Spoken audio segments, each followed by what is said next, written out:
All right, hello then, good evening, and welcome back to another session of MEG 2. And to be specific, this is our eighth session, and we have two more to come tomorrow and the day after. And I'm gonna show you a video on that, and we'll come back. We have another small video to look at the Pygmalion myth, and then we'll take it over from there. All right, here we go. Hey there, I'm Mike Rignetta. This is Crash Course Theater, and today we'll be discussing Irish drama. Nope, not for it. There are going to be no leprechaun jokes, no Lucky Charms, no faith in Begorra, because the culture that produced the most linguistically expressive and inventive canon of modern drama does not deserve dumb jokes. It deserves smart ones. We're going to try. York is probably going to come back later with a shillelagh. We're going to look at the founding of the Abbey Theatre. J.M. Synge, the first legit literary star that the Abbey produced. We're going to head to England, where a couple expats shook up bourgeois drama with some very funny plays. Let's crack on. Okay, sorry, that's the last one.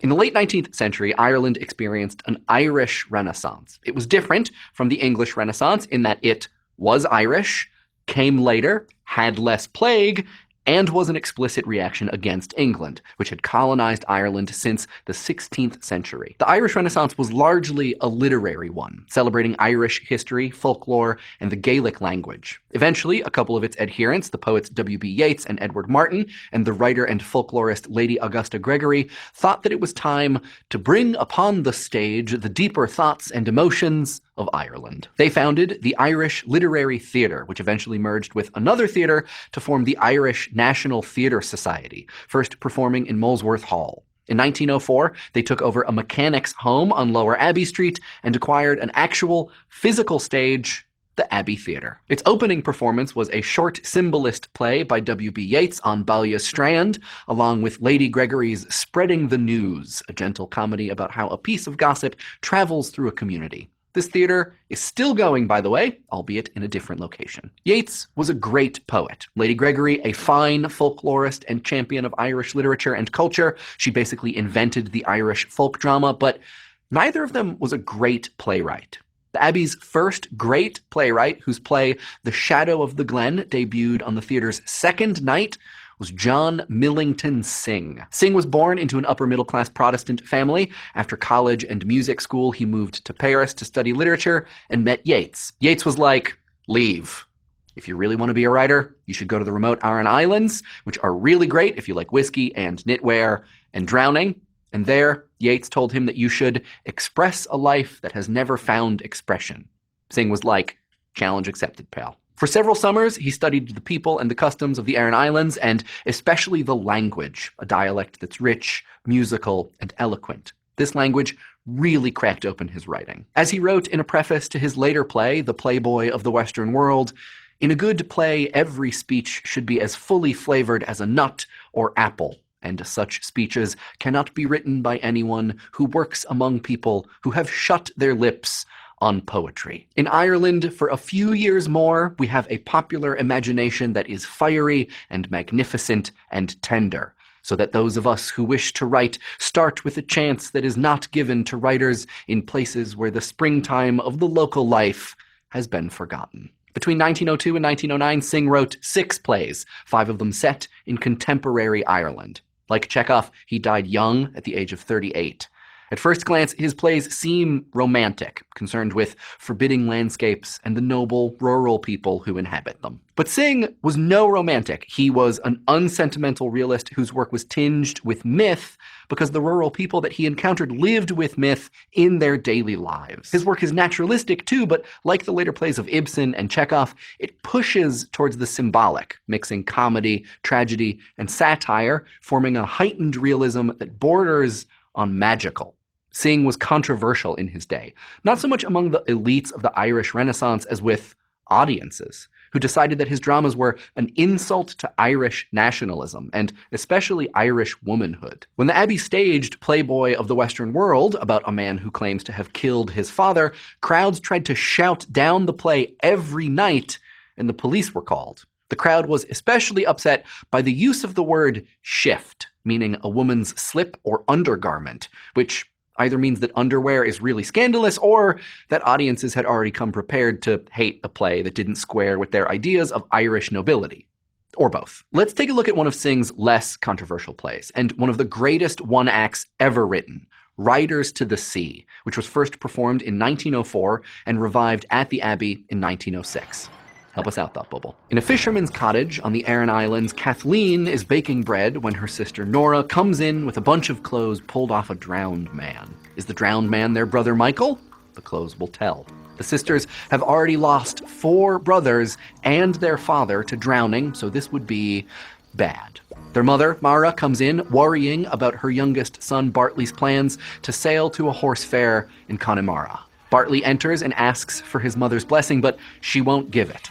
If it was 100 horses or 1,000 horses you had itself, what is the price of 1,000 horses against a son where there is one son only, she tells him. Bartley leaves anyway, riding a red mare and leading a gray pony, and his sisters tell their mother to go after him, give him her blessing and a bit of bread. She does, and while she's gone, the sisters discover that the clothes are Michael's. Mara returns and says that she couldn't catch Bartley because she had a terrible vision. She saw Bartley riding the red mare, and riding beside him was dead Michael. Soon after, some villagers bring in Bartley's body. The gray pony knocked him into the sea, where he drowned because this family cannot catch a damn break. Mara has no more sons, but she accepts her fate, saying, "They're all gone now, and there isn't anything more the sea can do to me. I'll have no call now to be up crying and praying when the wind breaks from the south, and you can hear the surf is in the east, and the surf is in the west, making a great stir with the 2 noises. And they, hitting one on the other, I won't care what way the sea is when the other women will be keening." Thank you, Thought Bubble. That was fatalistic. You can see Synge's attention to realistic detail with the bread cooking in the cottage stove, and you can hear it in the dialect. He was so concerned that the setting be realistic that he imported Aran fabrics and tried to make sure the set gave off the correct smells. But there's more than realism here, too. The play has links to Greek tragedy and also to Celtic mythology, especially to the malevolent spirit called the Puka, who often appears as a horse. For Synge, the natural and the supernatural were linked among the rural Irish. As Yeats wrote after Synge's death, he loves all that has edge, all that is salt in the mouth, all that is rough to the hand, all that heightens the emotions by contest, all that stings into life the sense of tragedy. But Irish writers weren't only reinventing theater in Ireland, they were reimagining theater in England too, because English theater came to modernism a lot more slowly. Melodramas gave way to hand-wringing social problem plays that ultimately reinforced the bourgeois order and really weren't that different from domestic melodramas. I mean, if you're going to promote a conservative moral order, at least have everyone die in an avalanche, right? But along came 2 Irishmen to rehabilitate English drama, and they did it with wit. And to wit, Oscar Fingal O'Flaherty Wills Wilde, aka Oscar Wilde. When he was at university, he told a friend, "I'll be a poet, a writer, a dramatist. Somehow or other I'll be famous, and if not famous, notorious." And he was right. Totally right. After writing the tragedy Vera and then the censored symbolist drama Salome, Wilde had his first theatrical hit, Lady Windermere's Fan, in 1892. About a seemingly unfaithful husband, it looks like a social problem play. It seems to resolve conventionally the way that social comedies and problem plays are supposed to. Nice and comfortable. Bourgeois people out of trouble. But Wilde spends most of the play making fun of society and undercutting the whole idea of conventional morals. The play demonstrates his belief that, quote, "we should treat all the trivial things of life seriously and all the serious things of life with sincere and studied triviality." His most brilliant and subversive work is the 1895 play The Importance of Being Earnest, one of the great stage comedies. It's a sparkling whirl of disguise, coincidence, and mistaken identity. And there's a bit about muffins that you might say I am particularly fond of. But amidst all the snack food jokery, Ernest is also earnestly undermining comfortable, conventional beliefs about love, marriage, family, and hard work. It argues that the truth, the thing that's usually at the core of any problem play, is actually overrated and unstable. The same year that Ernest premiered, Wilde was put on trial for gross indecency, which at the time was a euphemism for being gay. He served 2 years hard labor and died penniless a few years later of meningitis. In De Profundis, his final work, he wrote, "I took the drama, the most objective form known to art, and made it as personal a mode of expression as the lyric or the sonnet." And George Bernard Shaw did that too. A brilliant critic and political philosopher, his plays are both brainy comedies and articulations of his particular and sometimes weird beliefs about men, women, evolution, and civil society. Shaw was a huge fan of Ibsen, paying tribute to him in The Quintessence of Ibsenism. Like Ibsen, he believed that the theater could help audiences see through the fictions of conventional morality and into life as it really is. He used humor as a social critique in plays that are spikier and more pointed than Wilde's. His works, Pygmalion, Man and Superman, Major, Barbara, and Mrs. Warren's Profession, include debates and dialectics, a dance of ideas. Some of these ideas are provocative, contrarian, and even dangerous. What drama can do, he wrote, is to take this unmeaning, haphazard show of life that means nothing to you and arrange it in such a way as to make you think very much more deeply about it than you ever dreamed. That is drama, and that is a very important public service to render. Thanks for watching. Next time we're going to take a look at symbolism, surrealism, and also Dadaism. All right, so that was an overview on the Irish theatre, what happened with J.M. Singh, Oscar Wilde, and George Bernard Shaw, how they were able to revive the Irish theatre. Yes, Lady Gregory's role as a folk playwright is also something that we need to bear in mind at this particular point of time. And yeah, so that's how the Irish theatre came into prominence. And you may have gone through those works again. The role played by Yeats and Lady Gregory is something that needs to be underlined. Also, I've already spoken to you about W.B. Yeats, his poem Second Coming, turning and turning in the widening gyre. The falcon cannot hear the falconer. Mere anarchy is loosened upon world. Things fall apart. And that is extremely honest about the chaos that had ensued in the post First World War scenario.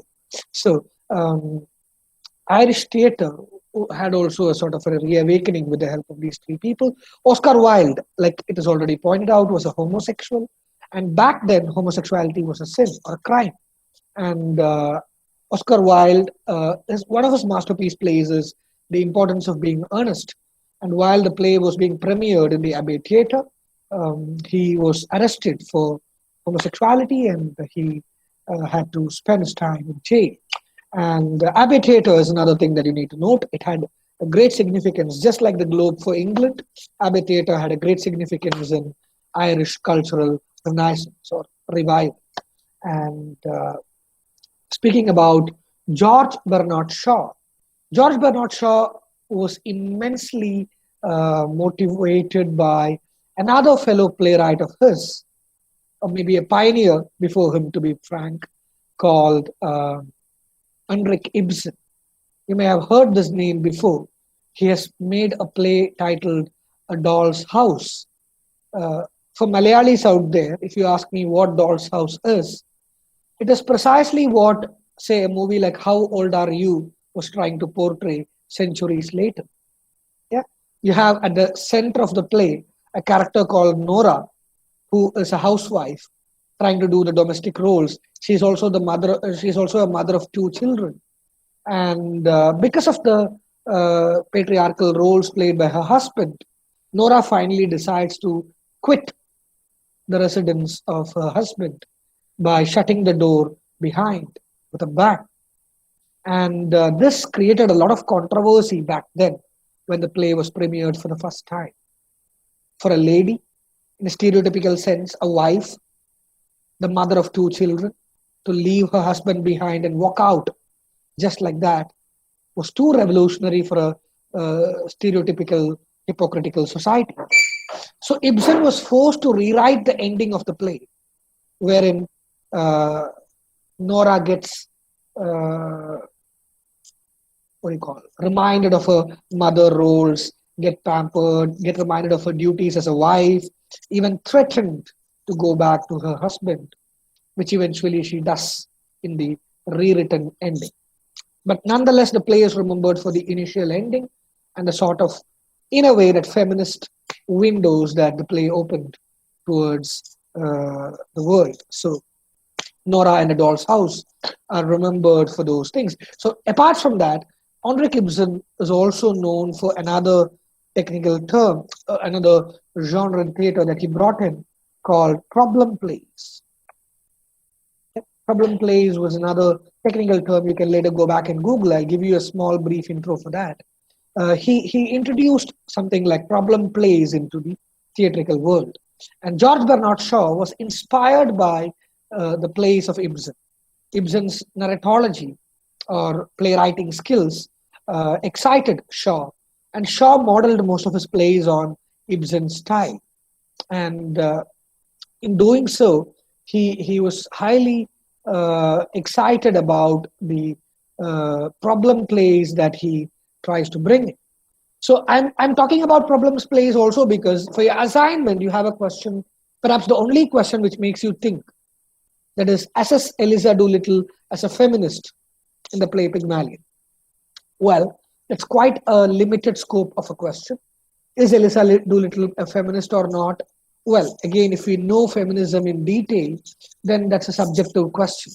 I am not so sure how far that question is apt. Maybe the question paper setter would have simply Googled Pygmalion questions, and maybe one of the latest studies on Pygmalion, one of the essays on Pygmalion was about feminism. So that could have probably led the question paper setter to have such a question. But generally, if you look at the previous year question papers, the questions would be assess the play on its linguistic merit. That's one aspect of the play, because an English professor is the protagonist of the play.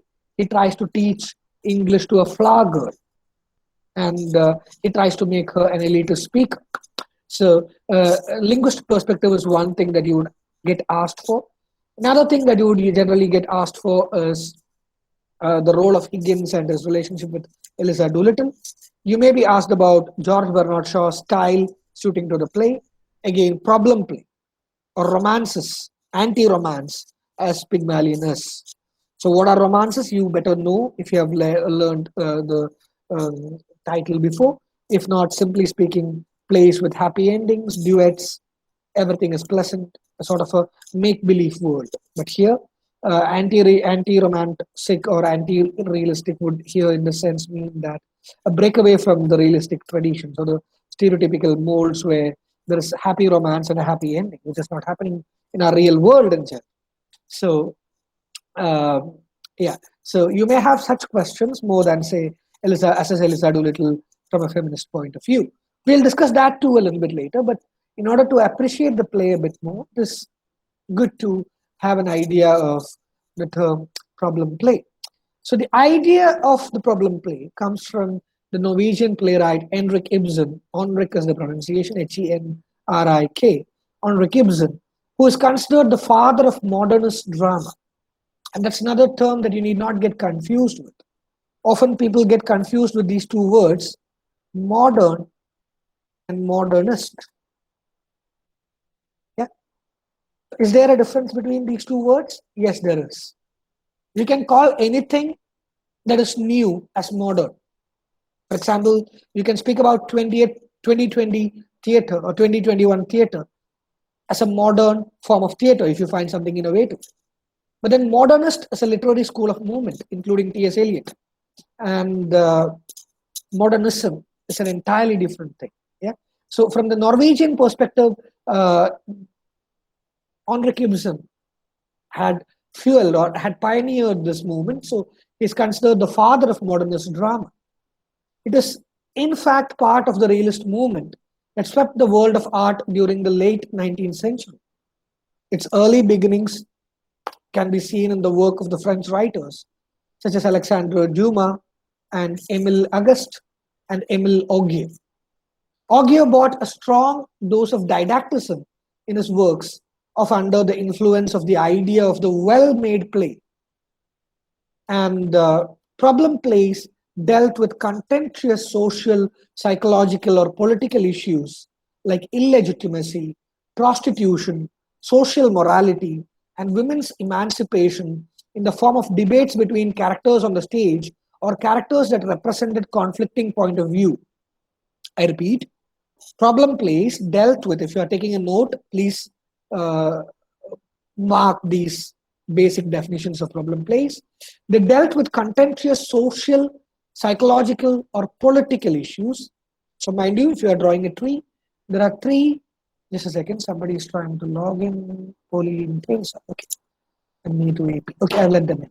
All right, so yeah, you can draw a three-part diagram if you want to. Yeah, so you speak about problem plays.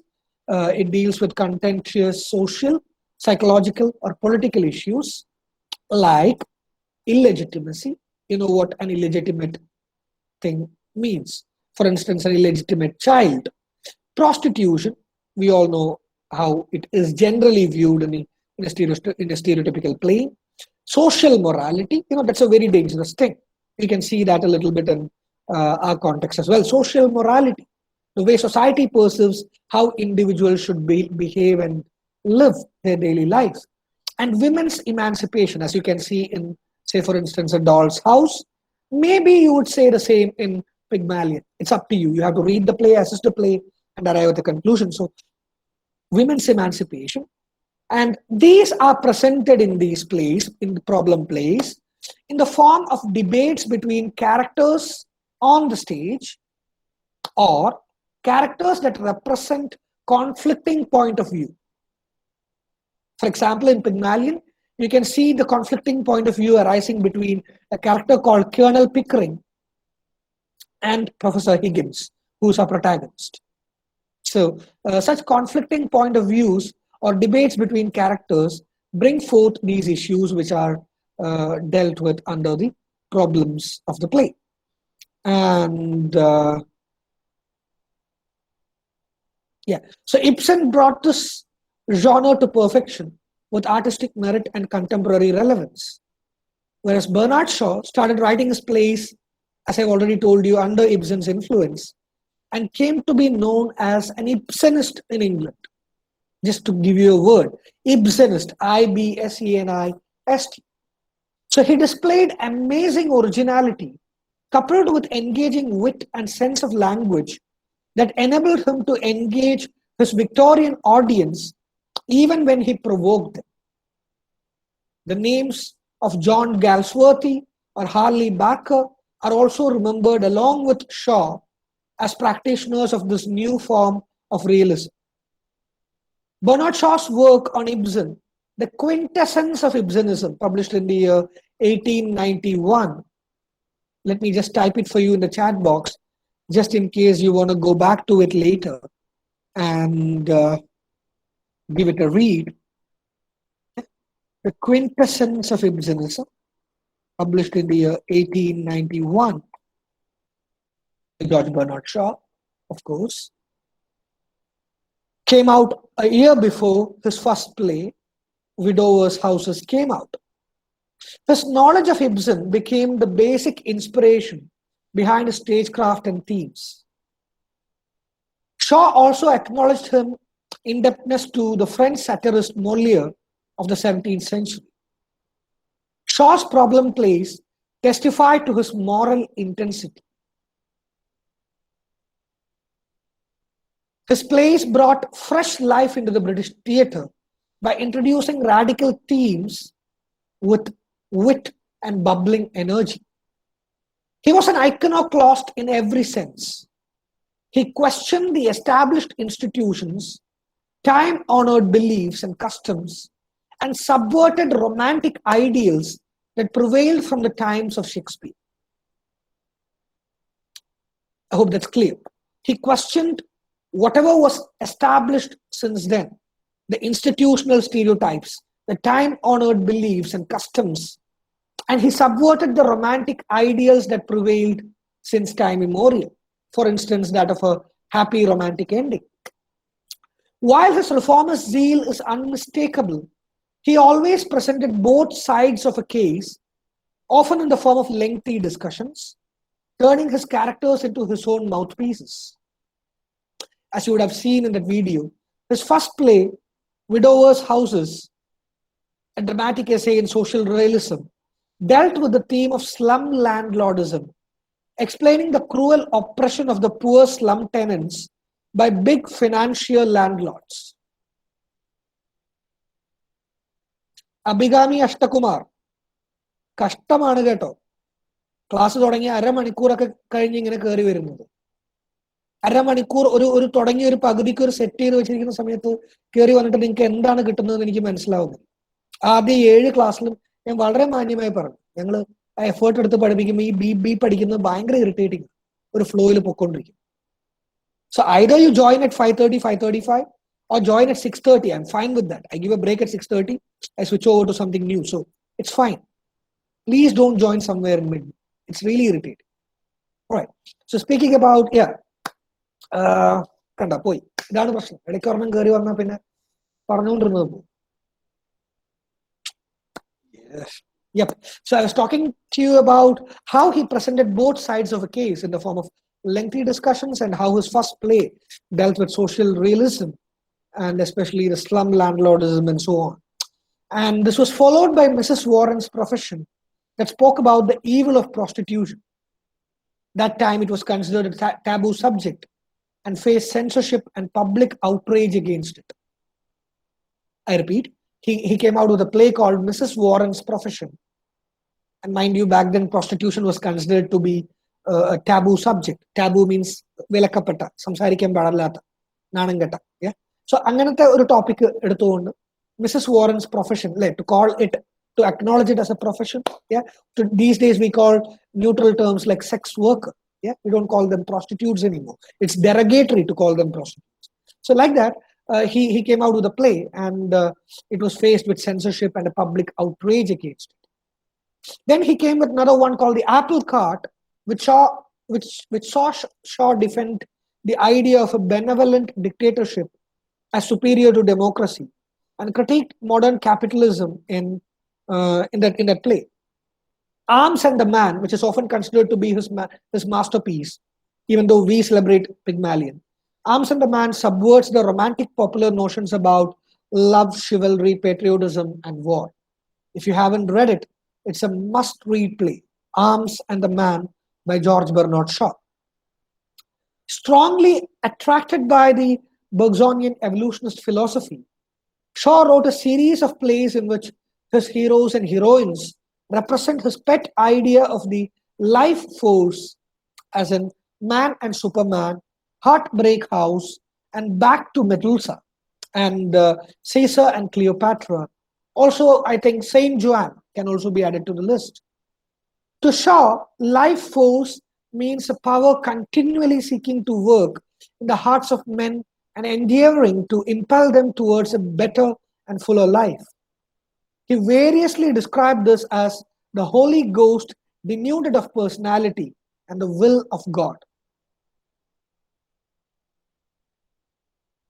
Now, coming to Pygmalion, which is a significant, which requires a significant attention. Before that, I would also like to add a few things. I've already told you that he was someone who wanted to break away from the tradition. There is this popular statement that Shaw is often attributed with. There is this, if I remember correctly, there is this Shakespearean stage or a Shakespearean colloquium going on somewhere in England, I guess, or Ireland, I don't remember. There is the Shakespearean colloquium happening, and everybody out there praising the bard. Mind you, William Shakespeare is no longer alive by the time Shaw comes to life. It's probably 3 to 4 centuries since Shakespeare existed. But even then, there were admirers to Shakespeare who come to these meetings and keep praising Shakespeare. Then comes this young man, a tall man, a lean man, who walks up the stage, who has the mic, and at the very first dialogue, it throws the stage into silence. What does he say? Something that not many had dared to say until then. Not that it's true, not that we should approve that, but he dared to make that claim. George Bernard Shaw, the young man on the mic, began his speech thus: I am taller than Shakespeare. Dim, silence. Everybody was like, eh? What? You're taller than Shakespeare? What is this guy trying to say? Everybody was shocked. Okay, there is a pause. I am taller than Shakespeare. There is a pause. Because I sit on his shoulders. Because I sit on his shoulders. That's George Bernard Shaw, tongue-in-cheek for you. There are plenty of his plays where he plays with Shakespeare. In the sense, just like Shakespeare, Shaw was also a punster. Just in case you don't know or you're not familiar with this word before, punster. Do not confuse it with any other words that you're familiar with. Punster simply means somebody who likes to play with words, wordplay, juggling with words, using different same words with different pronunciations and creating new meanings, confusions, and having fun and laughter out of it. That's all the punster is all about. So Shaw used to play a lot with words, just like the bard did. And I distinctly remember the scene in a play where, I forgot the name of the play. There is a play where a character tries to make romantic advances towards this lady. And he says, oh, my darling, at 16, you're so sweet.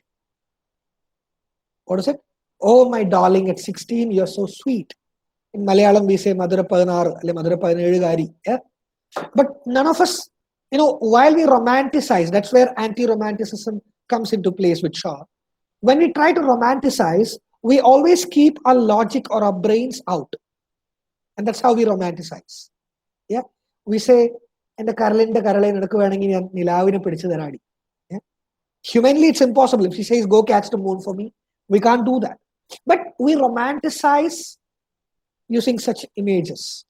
And when a character says, while making a romantic advancement, my darling of sweet 16, you're so sweet, then the lady gives a repertoire. She talks back. She asks him, 16 അല്ലെ 17 എന്താ തിന്നുന്നുണ്ടോ നിങ്ങൾക്ക് മധുരിക്കാൻ? Yeah? Do you eat 16 to say that it's sweet? Yes, sweet is something related to taste. Taste happens when you eat something. So do you eat 16 to say that I'm tasty? So Shaw is full of these sort of twists and repertoires and repartees. All right. So speaking about Pygmalion, for many reasons, it is the most widely known and entertaining of his plays. It is enjoyed worldwide, even among non-English speaking communities, thanks to the brilliantly entertaining musical adaptation, My Fair Lady by Hollywood. It's a movie which went to the Oscars, which also blessed Shaw with Oscar. He was primarily a novelist. That's something I forgot to mention. He started his life as a novelist and then later turned to playwriting, and Pygmalion was later adapted to Hollywood. And there are a lot of other things, biographical facts that you can go back and have a look at. I'm not going into detail regarding that. So, so speaking about the play, this is one of the most popular plays by him. And there are people who look a little bit deeper to find some autobiographical elements, which you may figure out with the blocks. And in the play, the title of the play, to be precise, is taken from a myth. And at this point of time, I'd like to share my screen and show you a very small video that details to you the myth of Pygmalion. Well, the myth does not really pervade in the play, but because the title takes from the myth, it's impossible to speak about the play without talking to you about or without addressing the myth. So for that convenience sake, I'm going to share the video with you. and I'm going to take you to the myth of Pygmalion and Galatea. You may be familiar with this perhaps. Nonetheless, a very brief video on Pygmalion.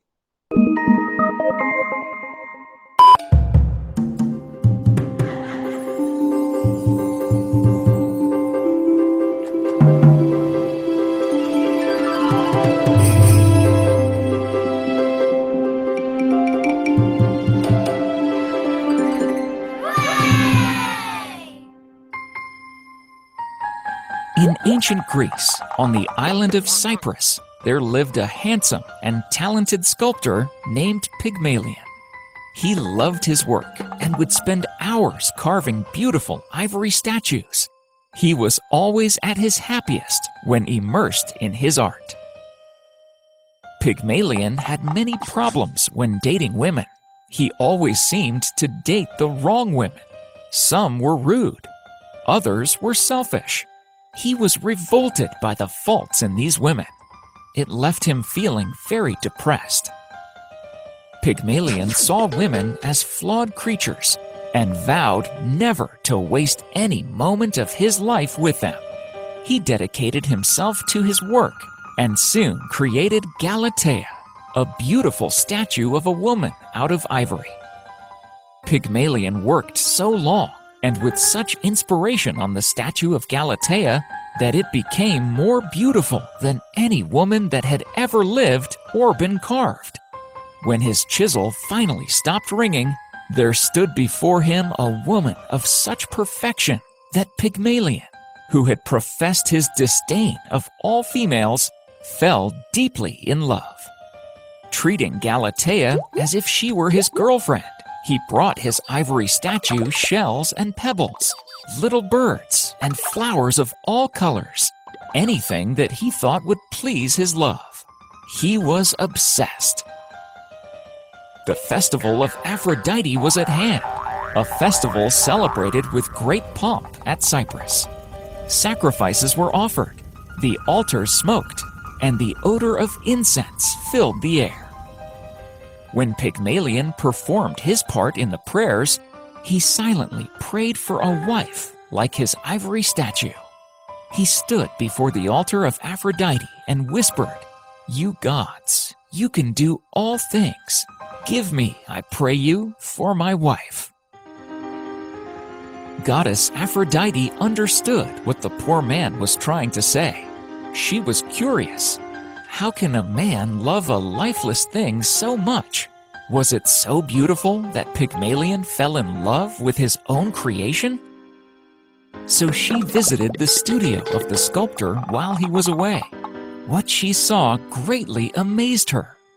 She couldn't help but think that the statue looked much like herself. It was so perfect. Indeed, Pygmalion had fashioned his ivory lover after the most beautiful woman alive, Aphrodite. Goddess Aphrodite was charmed by Pygmalion's creation. She brought the statue to life.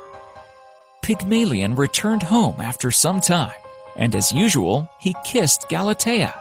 It was then he felt a sudden warmth in the statue's lips. He looked at her in confusion, and it seemed Galatea was looking at him too. Pygmalion thought he was imagining things. He rubbed his eyes and looked again, and there was no mistake this time. Galatea was indeed smiling at him.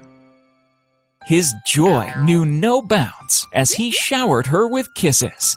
The ivory statue was slowly turning into flesh. Galatea had by now turned completely into a human being. She smiled at her creator and said that it was his deep love that had convinced Aphrodite to bring her to life. Soon thereafter, the two got married and invited Aphrodite as their guest of honor at the wedding. Aphrodite blessed the couple. Pygmalion never forgot to thank Aphrodite for the gift she had given him. He and Galatea brought gifts to her temple throughout their life. Aphrodite blessed the couple, and soon they had a son named Paphos, for whom the city of Paphos in Cyprus received its name.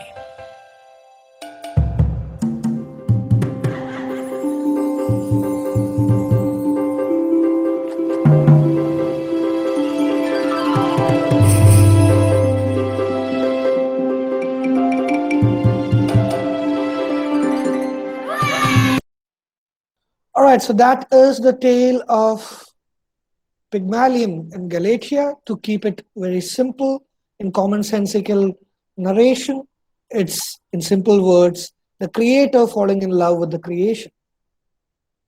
Well, we all know the Indian parallel of Brahma. Yeah. So, jokes apart, yeah, സൃഷ്ടാവ് സൃഷ്ടിയോട് അഗാധമായ പ്രണയത്തിലാവുന്ന ആ ഒരു അവസ്ഥയെ സൂചീകരിക്കാൻ വേണ്ടിയിട്ടുള്ള ഒരു മിത്താണ് ഇവിടെ Pygmalion myth എന്ന രീതിയിൽ prevalent ആയിട്ടിരിക്കുന്നത്. And this Pygmalion myth is something that Shaw took in order to in order to give as a title to his play. And mind you, when it was made a movie, it was titled To My Fair Lady. So you may, when you get time, stop and look back and wonder what made Shaw think of different titles. Perhaps To My Fair Lady would still be fair enough. And Pygmalion is a misfit here because, I mean, not in terms of thematicality, because Professor Higgins sort of owns up Lisa and he tries to mold her up. That's where the question of feminism can be argued upon. But then, apart from that, the problem with the title is that it has nothing else, no sort of a reference to the Pygmalion myth. Higgins and Eliza do not marry at the end of the play. In fact, Eliza goes behind Freddie and they eventually get married in the sequel.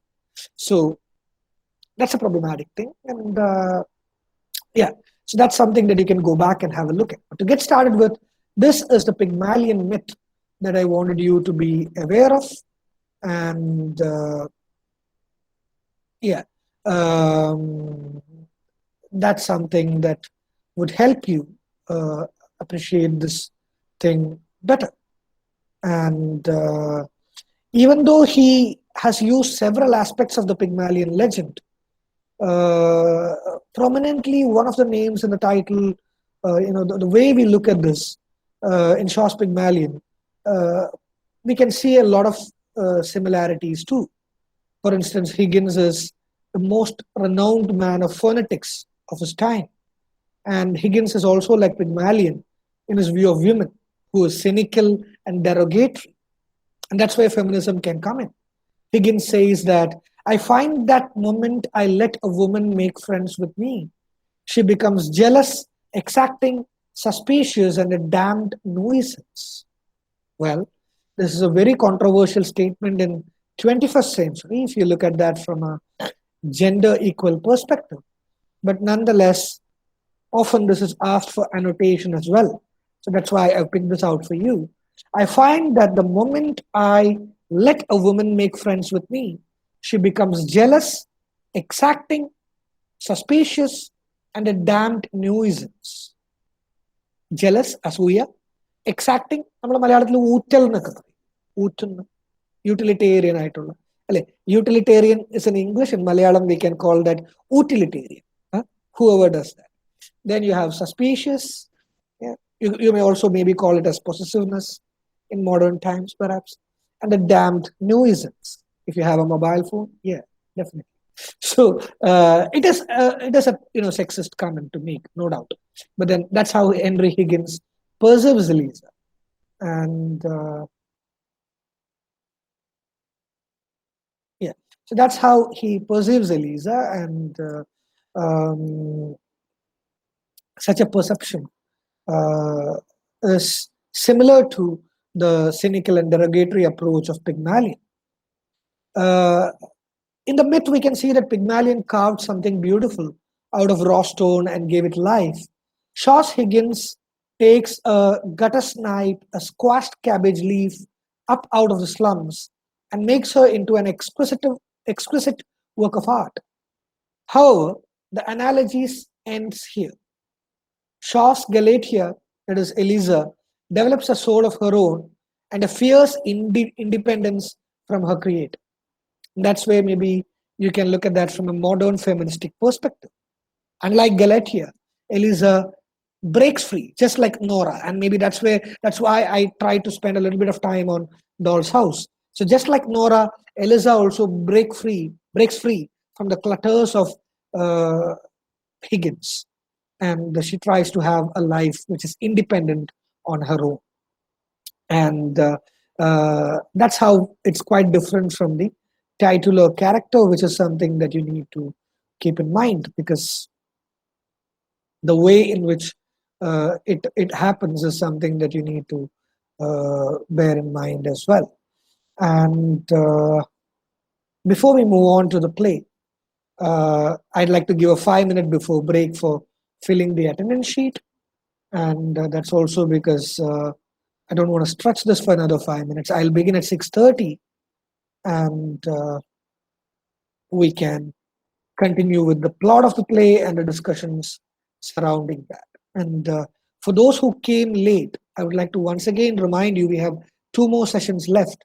And I'd like to once again remind you not to join after, say, 5:35, 5:40, because we have a thematic concern that we are dealing with. And if you join at 6, 6:05, 6:10, 6:15, neither do you gain something, neither do you let me have a peace of mind, because as I've told you immense times before, the screen keeps beeping, and it's, you know what beep sound means in a film.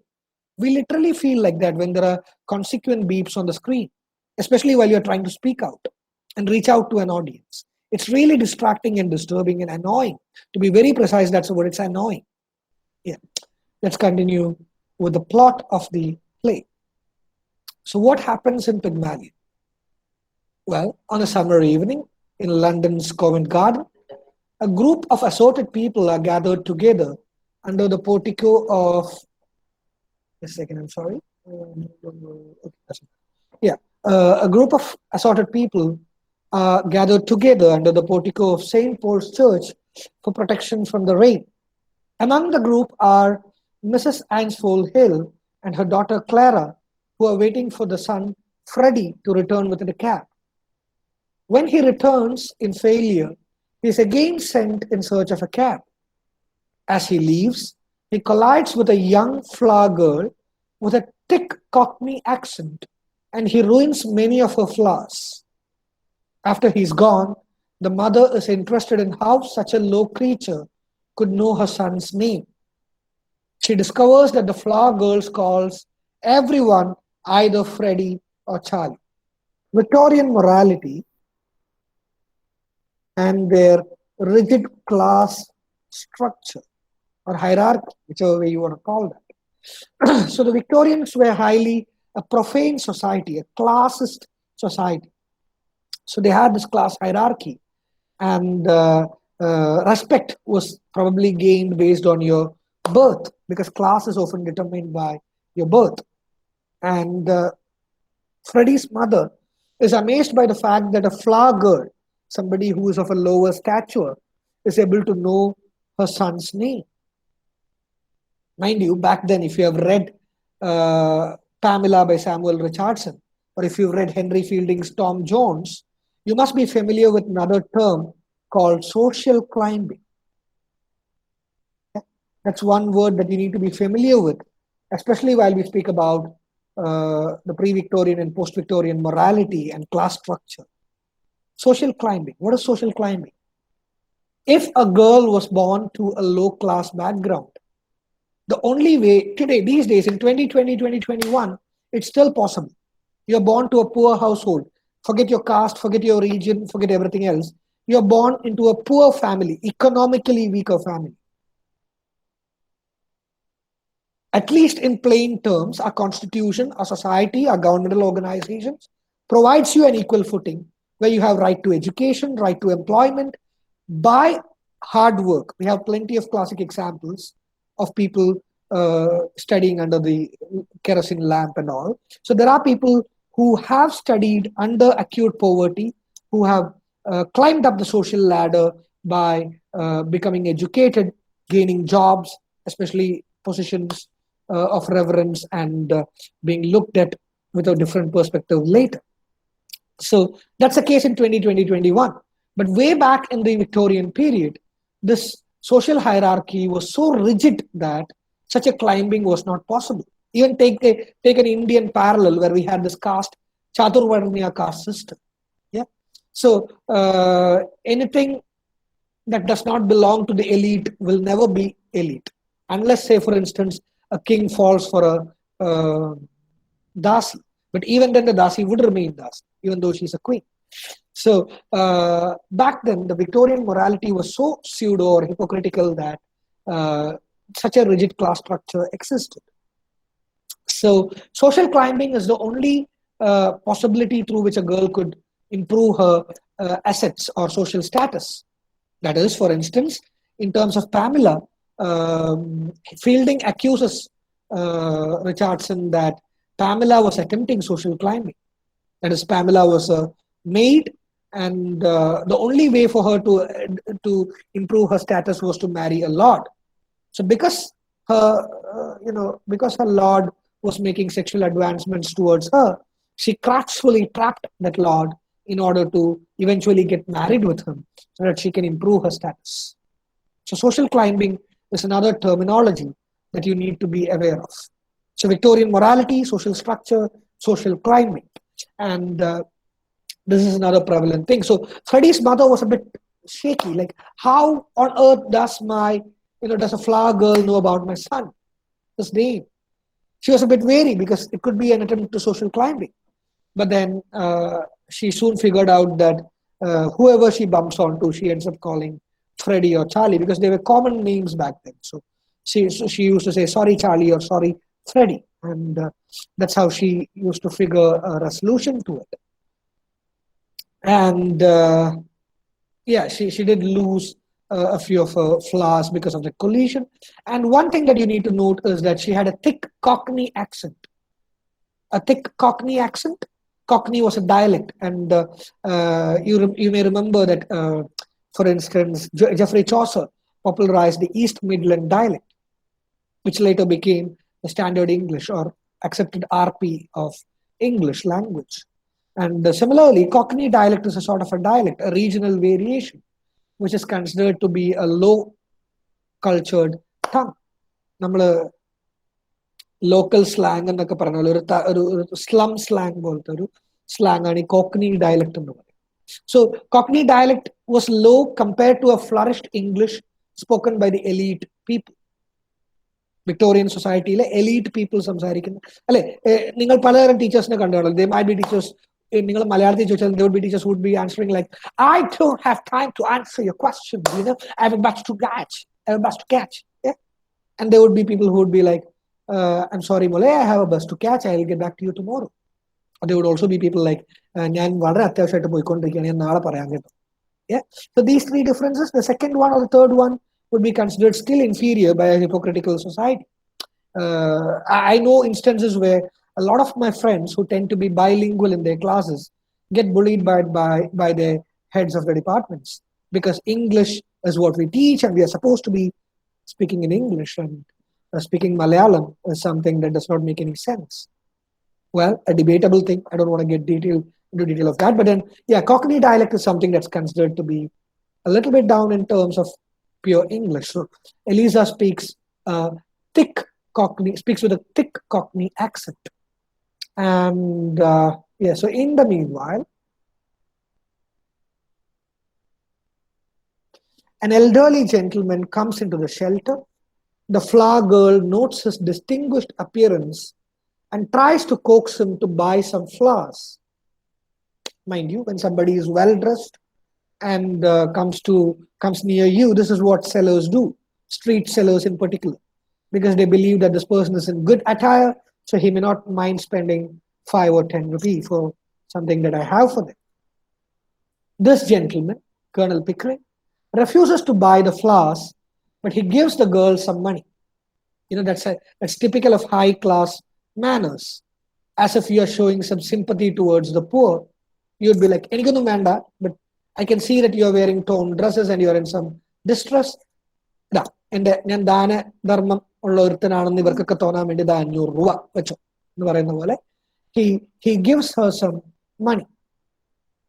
Members of the crowd warned the girl against taking the money because there is a man behind her taking notes of everything she says. തൊട്ട് പുറകെ ഇരുന്ന ഒരാൾ ഇവള് പറയുന്നൊക്കെ എഴുതിയെടുക്കുന്നു. അപ്പൊ എന്തോ ഒരു കുനിഷ്ടുണ്ട് എന്ന് ആൾക്കാർ വാൺ ചെയ്യും. When the flower girl loudly proclaims that I am a good girl, I am, the bystanders begin to protest. The note taker, it turns out, is Professor Henry Higgins, an expert in phonetics. As the story progresses, it's up to you to draw some parallels with people like Dr. Foster's, for instance. Because Higgins is a well-known stalwart in his field. He's a phonetician. But whatever he does later is something that we need to assess and problematize. So, yeah, speaking about him, yeah. His hobby is identifying everyone's accent and place of birth. സംസാരിക്കുന്ന ശൈലി നോക്കി ഏത് നാട്ടുകാരനാണെന്ന് പറയുന്ന ഒരു കഴിവ് ഫോണറ്റീഷ്യൻ ആയതുകൊണ്ട് തന്നെ ഹിഗിൻസിനുണ്ട്. He even maintains that he could take this flower girl and teach her to talk like a duchess in 3 months. An argument ensues between him and Pickering, and he makes this tall claim that ഈ മീൻകാരിയെ കൊണ്ട് അല്ലെങ്കിൽ ഈ പൂക്കാരിയെ കൊണ്ട് എനിക്ക് രാജ്ഞിയെ പോലെ സംസാരിപ്പിക്കാൻ പറ്റും. ബെറ്റുണ്ടോ? Because I have that much of faith in my skill as a phonetician, I can turn this girl into a duchess in 3 months. Do you want to check? And Pickering falls for it.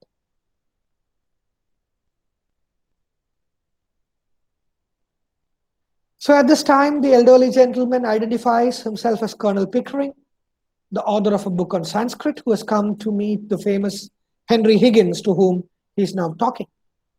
The two go off to discuss their mutual interest in phonetics. Before proceeding any further, I'd like to show you the beginning of this play from one of its adaptations. The one without subtitles. Let's have a brief look at that and we'll come back. Just to have an idea of the stagecraft. Don't worry, I'm not going to play from the clip a lot because there are no subtitles to this. I'll play a subtitle clip a little while later. But because the introduction is more lively in this, I'm going to play this for you.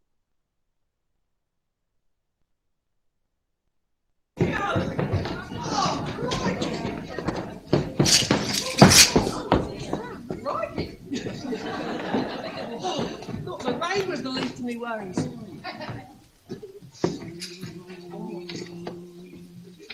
Underneath the gaslight glitter, and the little fishnet girl, heedless of the night winds bitter, as they run about her world, while 11:30. Won't you buy? nights so dreary. Won't you buy my pretty flowers?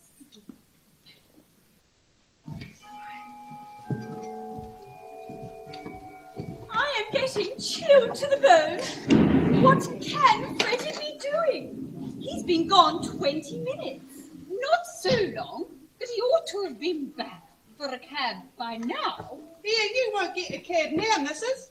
Not till 11:30 when they come back from the theatre fairs. But we can't wait here until 11:30. It's too bad. It's not my fault, missus. Well, if Freddie had a bit of gumption, he'd have got one at the theatre door. What could he have done? Poor boy. Other people got cabs. Why couldn't he? Well, we both know the nature of the lad, don't we?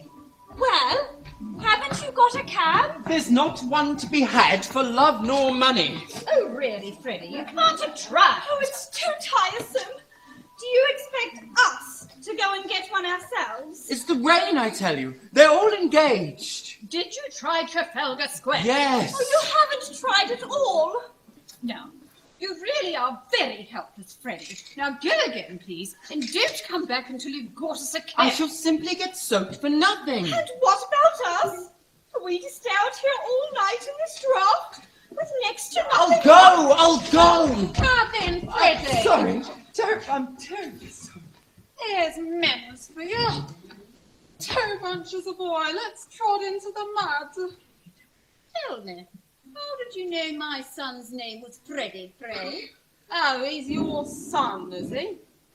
Well, if you'd done your duty for him, some mother should, he'd know better than to spoil a poor girl's flowers and run away without paying. Will you pay me for them? Do nothing of the sort, mother. The idea. Do be quiet, Clara. Do you have any pennies? No, I've nothing smaller than a sixpence. Well, I can give you change for a tenner, kind lady. Give it to me. Now. This is for your flowers. Thank you, lady. Now make her give you the change. These things are only a penny a bunch. Goodness me, Clara. You may keep the change. Well, thank you, kind lady. Now, how did you know that young gentleman's name was Freddie? I didn't. But I heard you call him by it. Don't you try to deceive me. Who's trying to deceive you? I called him Freddie or Charlie, same as you might yourself if you was talking to a stranger and wished to be pleasant like. 6 pence thrown away. Really, Mama? You might. All right, that must give you an idea to her accent and the way these whole things transpired between them.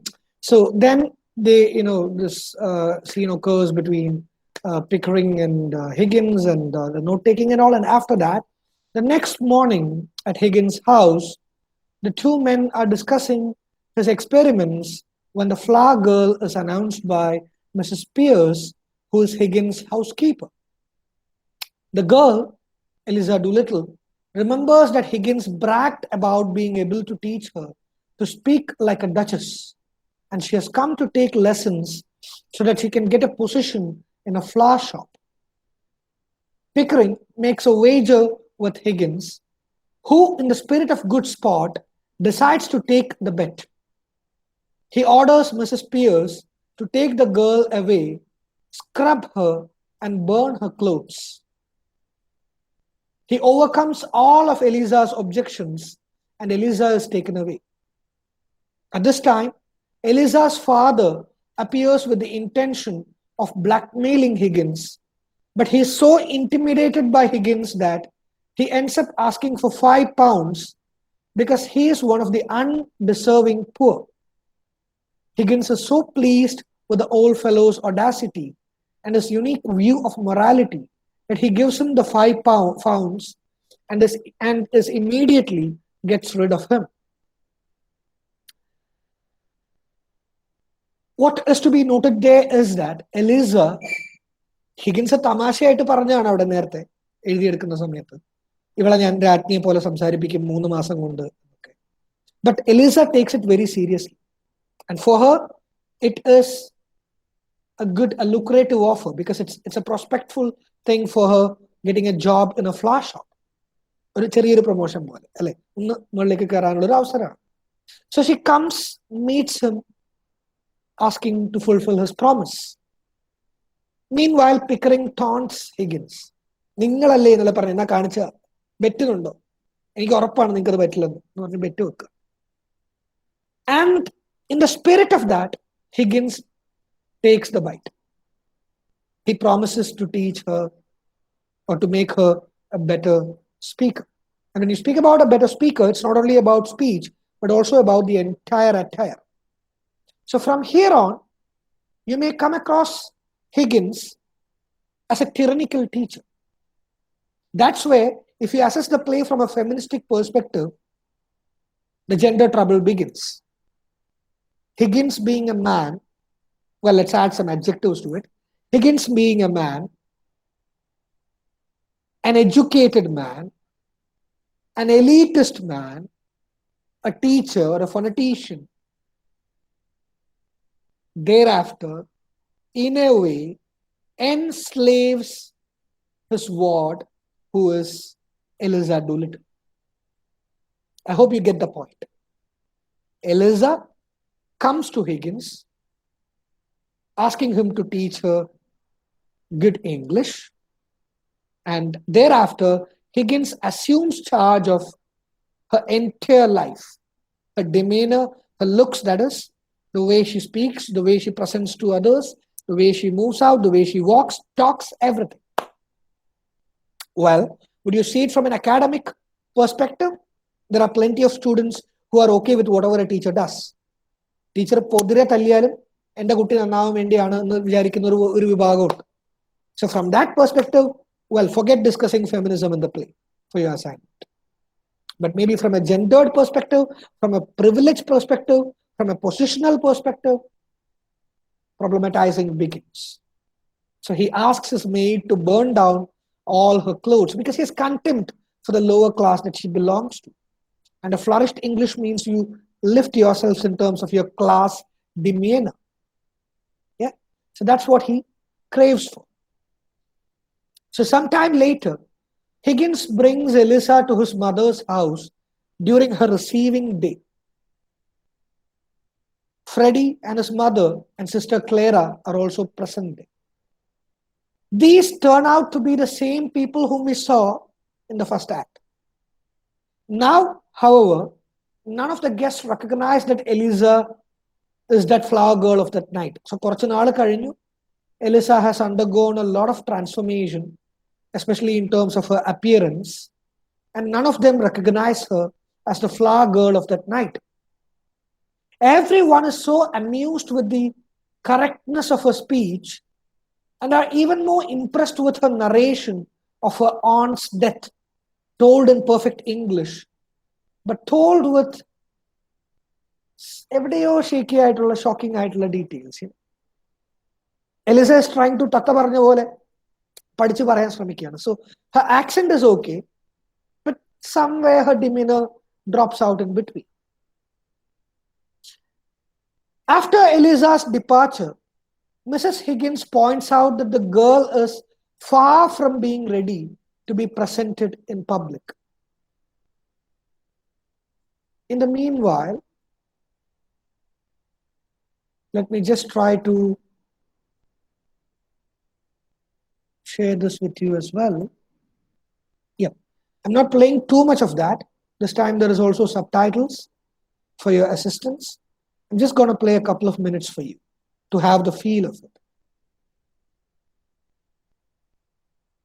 Here she is, Mother.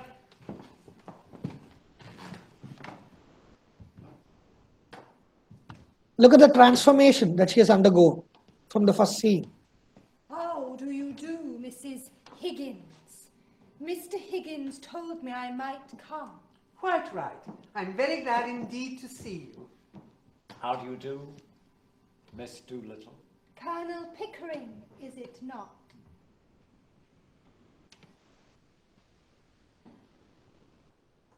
I feel sure we have met before, Miss Doolittle.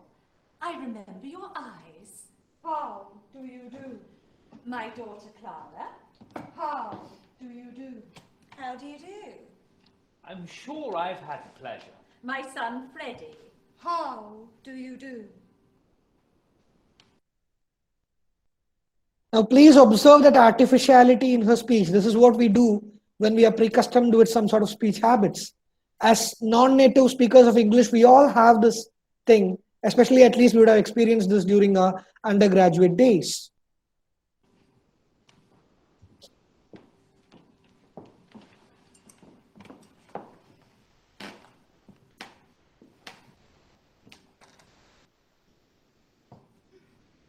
By George, yes.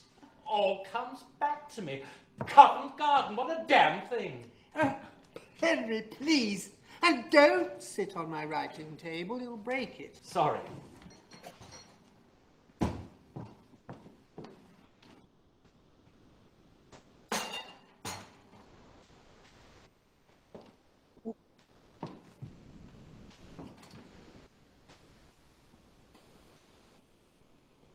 Please also observe her manners now.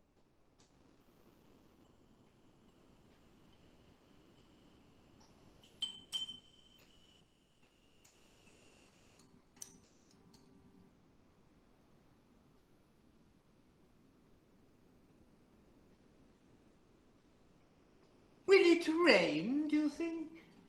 The shallow depression in the west of these islands is likely to move slowly in an easterly direction. There are no indications of any great change in the barometrical situation. How awfully funny. What is wrong with that, young man? See? I bet I got it right. Kill it. I'm sure I hope it doesn't turn cold. Well, there's so much influenza about. It runs right through. Depression in the west of these islands is likely to move slowly in an easterly about. It runs right through our whole family regularly every spring. My aunt died of influenza, so they said. But it's my belief they done the old woman in. Done her in? Yes, Lord love you. Why should she die of influenza? She come through diphtheria right enough the year before. I saw her with my own eyes. Fairly blue with it she was. They all thought she was dead, but my father, he kept ladling gin down her throat till she came to so sudden she bit the bowl off the spoon. Dear me. What call would a woman with that strength in her have to die of influenza? What become of her new straw hat that should have come to me? Somebody pinched it. And what I say is, them as pinched it done her in. What does doing her in mean? Oh, that's the new small talk. To do a person in means to kill them. But you can't believe that your aunt was killed. Do I not? Them she lived with would have killed her for a het pin, let alone a het. But it can't have been right for your father to pour spirits down her throat. It might have killed her. Not her. Gin was mother's milk to her. Besides, he poured so much of it down his own throat, he knew the good of it. Do you mean that he drank? Drank, my word, something chronic. How dreadful for you. Not a bit. It never did him no harm, what I could see. But then he did not keep it up regular. On the burst, as you might say. From time to time. And always more agreeable when he had a drop in. When he was out of work, my mother used to give him fourpence and tell him to go out, and not to come back until he'd drunk himself cheerful and loving like. There's lots of women has to make their husbands drunk to make them fit to live with. See, it's like this. If a man has a bit of a conscience, it always takes him when he's sober. A drop of booze just takes that off and makes him happy. Here, what are you sniggering at? The new small talk, you do it so awfully well. If I was doing it proper, what was you laughing at? Have I said anything I oughtn't? Not at all, Miss Doolittle. Well, that's a mercy anyhow. What I always say is that... Well, I must go. See, that's because she is becoming colloquial. Pleased to have met you. Goodbye. ആ dialect ഇടയിൽ കയറി വരുന്നു അതുകൊണ്ടാണ് Goodbye, Mr. അവിടെ stop ചെയ്യുന്നത്. Goodbye, all. Miss Doolittle, are you walking back across the park? If so, Walk! Not bloody likely. I'm See? going in a taxi. See, not bloody likely. That's a colloquialism. അത് മറച്ചു വെക്കാൻ ശ്രമിക്കുമ്പോഴും ആ flower girl slang തിരിച്ചു വരുന്നു. Yeah, not so bloody likely. So she somehow ends up exposing herself there. Though they are not at that point of time aware to realize that, but then, yeah, they realize that she still needs to be trained a bit more before she makes a public appearance. But I'm sure you would have had an idea now about how she is trying to change. All right. So sometime later, Higgins, Pickering, and Eliza return late in the evening. The men are delighted with the great success they've had that day in passing off Eliza as a great duchess at an ambassador's garden party. They are so extremely proud that they totally ignore Eliza and her contribution to the success of the experiment. Infuriated, Eliza finally throws a slipper at Higgins, only to be informed that she is being unreasonable.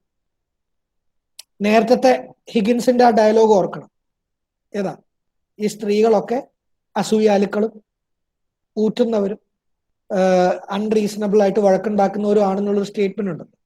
അതിനോട് ചേർത്താണ് ഈ സീനിനെ Higgins വായിക്കുന്നത്. എലിസയെ ശ്രദ്ധിക്കുക, Elisa കാരണമാണ് അവർക്ക് ആ success ഉണ്ടായത്. അപ്പൊ എലിസയെ മൈൻഡ് ചെയ്യാതെ അവർ ഹാപ്പി ആയ ഒരു ലോകത്ത് നിൽക്കുമ്പോൾ Eliza obviously tries to make a point that I'm here and Higgins is not happy about that. He says that she is unreasonable. Eliza is concerned with what will happen to her now that the experiment is over. Is she to be tossed back into the gutter? Or what is her future place? എലീസയെ സംബന്ധിച്ചിടത്തോളം ഒരു പ്രശ്നമാണ്. താൻ ഏറെക്കുറെ പരിവർത്തനപ്പെട്ടു. ഇനി തന്റെ ഭാവി എന്ത്? തന്നെ വീണ്ടും ആ ഗട്ടറിലേക്ക് ഇയാൾ വലിച്ചിടുവോ അതോ തനിക്കൊരു പ്രോഗ്രസ് ഉണ്ടാക്കി തരുവോ എന്നുള്ളൊരു കൺഫ്യൂഷനിലാണ് Elisa. But Higgins cannot see that this is a problem. And after telling her that all of the clothes that she has been wearing belong to her, he retires for the evening. ഈ academic ബുദ്ധിജീവികളായിട്ടുള്ള പലർക്കുമുള്ള ഒരു പോരായ്മയുണ്ടല്ലോ, അത് ഹിഗിൻസിനും ഉണ്ട്. ഏതാ ഒരു താഴെ തട്ടിന്ന് വന്ന ഒരാളെന്നുള്ള രീതിയിൽ എലിസയുടെ പ്രശ്നം ഞാനിന്ന് തിരിച്ച് ആ പഴയ ജീവിതശൈലിയിലേക്ക് പോകേണ്ടി വരുമോ എന്നുള്ളതാണ്. ഹിഗിൻസിന്റെ തലയിൽ അതൊന്നും കയറുന്നില്ല. ഹിഗിൻസ് അയാളൊരു എക്സ്പെരിമെന്റ് നടത്തി. അയാളുടെ ഒരു പാവയായിരുന്നു എലിസ. ആ എക്സ്പെരിമെന്റ് വിജയിച്ചു, അയാളുടെ കാര്യം കഴിഞ്ഞു. അയാൾ പറയണം, നീ ഇത്ര നാളിട്ട ഡ്രസ്സ് മൊത്തം നീ എടുത്തോ, വേറൊന്നും എനിക്ക് അറിയണ്ടെന്ന് പറഞ്ഞിട്ട് അയാളുടെ പാട്ടിന് പോവുക. He is unable to understand Eliza's dilemmas. The next day, Higgins arrives at his mother's house, completely baffled that Eliza has disappeared. അതിൽ നമുക്ക് അത്ഭുതമൊന്നുമില്ല. He has telephoned the police and is then surprised to learn that Eliza is upstairs. While waiting for Eliza, Mr. Doolittle enters and he accuses Higgins of ruining him because Higgins told a wealthy man that Doolittle was England's most original moralist, and as a result, the man left an enormous sum of money in trust for Doolittle to lecture on moral reforms. He has thus been forced into middle-class morality, and he and his common-law wife are miserable. He has come to invite Eliza to his wedding, another concession to dreadful middle-class morality. ആളെ മനസ്സിലായല്ലോ, തുടക്കത്തിൽ വന്നുപോയ എലിസയുടെ പിതാവ്. He makes a re-entry, and because Higgins has somewhere said, ശരിക്കും എലിസേനെ ആ എക്സ്പെരിമെന്റിൽ വിജയിപ്പിക്കാനും വെള്ളപൂശാനും വേണ്ടിയാണ് Doolittle ഭയങ്കര മോറലാണ് എന്ന് പറഞ്ഞതിന്റെ ഭാഗമായിട്ട് somebody has left some sort of responsibility on him, and he is a bit baffled by that. Eliza enters and agrees to come to her father's wedding. As they all prepare to leave, Higgins restrains Eliza and tries to get her to return to his house. ഏതാ അല്ലെങ്കിൽ ആഭരണം എടുക്കാൻ നീയും കൂടെ പോണ്ട എന്ന് പറയാൻ ശ്രമിക്കുന്നു. അവിടെയാണ് നിങ്ങൾക്ക് വീണ്ടും ഫെമിനിസം ഡിസ്കസ് ചെയ്യാൻ പറ്റുക. സ്വന്തം അച്ഛന്റെ പുനർവിവാഹത്തിന് അച്ഛൻ വന്ന് ക്ഷണിക്കുന്നു, അച്ഛൻ്റെ കൂടെ പോകാൻ നിൽക്കുകയാണ് Elisa.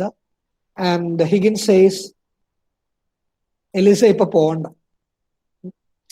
And that in itself shows that sort of a male stereotypical patriarchal character or chauvinism or whatever you call it. So Higgins maintains that he treats everyone with complete equality. ഇങ്ങനെയൊക്കെ പറയുമെങ്കിലും അല്ലെ, സ്ത്രീകൾക്ക് അത്യാവശ്യ സ്വാതന്ത്ര്യമൊക്കെ കൊടുക്കുന്ന ഒരു modern പുരുഷനാണ് ഞാൻ എന്നിടയ്ക്കിടയ്ക്ക് പറഞ്ഞ് ഓർമ്മിപ്പിക്കുന്നുണ്ട് ക്ഷമയെ പോലെ. To him, he makes no social distinction between the way he would treat a flower girl or a duchess. But on the contrary, Eliza knows that ഇതൊക്കെ പ്രഹസനാണ്, hypocrisy ആണെന്ന്. Eliza by now, she has discovered this. So she is determined to have self-respect and independence, and thus she refuses to return to Higgins' house. ഏതാ എനിക്ക് എൻ്റെ ആത്മാഭിമാനവും സ്വാതന്ത്ര്യവുമാണ് വലുത്. ഇതാണല്ലോ ഫെമിനിസത്തിന്റെ ഒരു core idea. എൻ്റെ അന്തസത്ത, എൻ്റെ ആത്മാഭിമാനം, എൻ്റെ നിലപാടുകൾ, എൻ്റെ കാഴ്ചപ്പാടുകൾ, എൻ്റെ സ്വാതന്ത്ര്യം.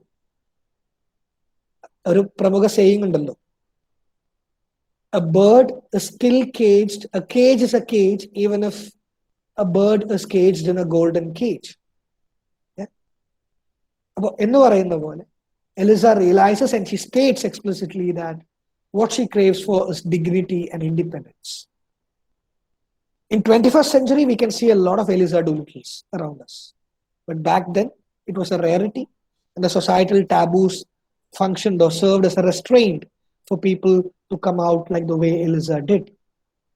So she put respect and independence in the forefront and refused to return to Higgins' house. Higgins then admits that he misses her and also admires her newfound independence. He further maintains that she should return, and the three of them will live equally as three bachelors. So this is where another debate gets confused. What is the relationship between Higgins and Eliza? Is that of a teacher-student? Is that of a romantic one? So this is where the anti-romantic in Shaw functions. So he says we three of us would live as three bachelors in this house. Eliza, however, feels otherwise, and she leaves with Mrs. Higgins to attend her father's wedding. And eventually, we see that she is going to get married to Freddie. I would also like to remark very quickly, because we are running out of time, about the ending of the play. The ending of the play is problematic. Considering Shaw's anti-romanticism, the conclusion is characteristic. The suggestion that Freddie will marry Eliza is there, but this is not certain, even though that happens in the sequel. Higgins expects Eliza to toe his line, though he has no intentions of marrying her. In several versions of the popular productions on stage, as well as movies, producers have added lines that suggest reconciliation between the two. Shaw never intended that, though. He has kept the ending abrupt and deliberately ambivalent. In an epilogue, that's another term that you should be familiar with just in case you still are not. Prologue and epilogues.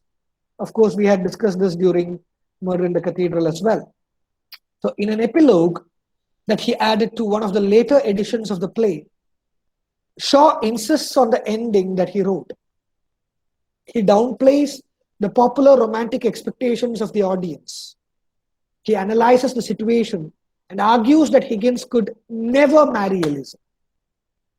He has too much admiration for his mother that he cannot find Eliza a substitute for her in any sense. Higgins would never marry. And even had Mrs. Higgins died, there would still have been Milton and the universal alphabet. In Shaw's imagination, if Eliza marries anyone at all, it must be Freddie. And that is just what Eliza did. But then, he says that their life is also not successful. They face failures and has a hard time on it. In other words, Shaw is attempting to subvert any notion of the romantic in the story. The title of the play, with its suggestions of a fairy tale ending, thus becomes ironic. അതുകൊണ്ട് ആ ടൈറ്റിലിന് ഞാൻ ഒരു 5 minute video കാണിച്ച സമയം കിടക്കും. The title of the play, which originally has a fairy tale ending, with them getting married and having kids and so on, in this context becomes extremely, extremely ironic. So that somewhat sums up Pygmalion for you. You may look at it from various perspectives. I don't want to get into further details. Is that a feminist play? By now you would have understood. You can take both sides. You can say that it was not. It is. It's up to you. Because it's Eliza who came to Higgins and she let Higgins rule her or to dictate terms with her. But later she was able to break free. And breaking free is significant to the tenets of feminism. So you may argue so if you want to. There are plenty of instances within the play which would give you deep insights into these sort of circumstances. And that could also give you some better insights into the same. Right. Thank you everyone for being here.